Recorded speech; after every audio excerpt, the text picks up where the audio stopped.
शेतात वन्य प्राण्यांचा शिरकाव झाल्यास शेतीचे होणारे नुकसान टाळण्यासाठी शेतकऱ्यांना शेताला कुंपण लावावे लागते. परंतु कुंपण लावणे हे महागडे असल्याने शेतकरी त्यांच्या शेतातील मालाचे संरक्षण करू शकत नाहीत.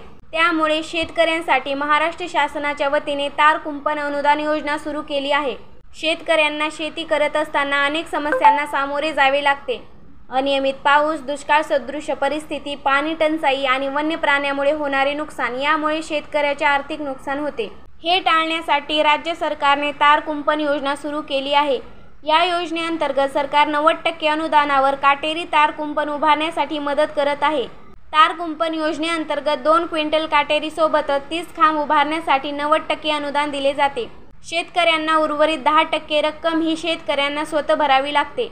तार कुंपण हे वन्य प्राणी जसे हत्ती, डुक्कर, हरीण, नीलगाय आदीमुळे पिकांचे होणारे नुकसान कमी करण्यासाठी प्रभावी ठरते.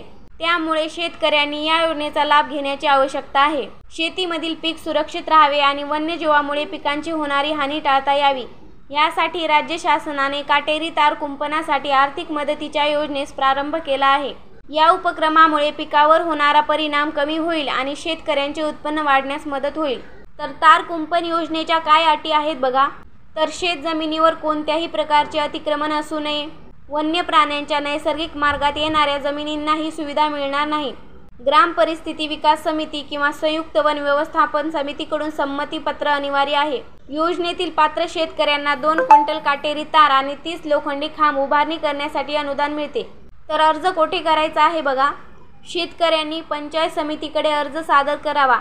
अर्जासोबत आवश्यक कागदपत्रे जोडून संवर्ग विकास अधिकारी, पंचायत समिती यांच्याकडे अर्ज सादर करणे आवश्यक आहे. तर या योजनेसाठी आवश्यक कागदपत्रे कोणकोणती लागणार आहेत तर 7/12 उतारा आणि गाव नमुना 8, जात प्रमाणपत्र जर का लागू असेल तरच, शेतकऱ्यांचे आधार कार्ड, शेतीवर एकाहून अधिक मालक असल्यास इतर मालकांचे संमतीपत्र, ग्रामपंचायतीचा अधिकृत दाखला, वन परिक्षेत्र अधिकाऱ्याचे प्रमाणपत्र. तर अशाच उपयुक्त योजनांच्या माहितीसाठी आपल्या चॅनलला लाईक करा, शेअर करा, सबस्क्राईब करा.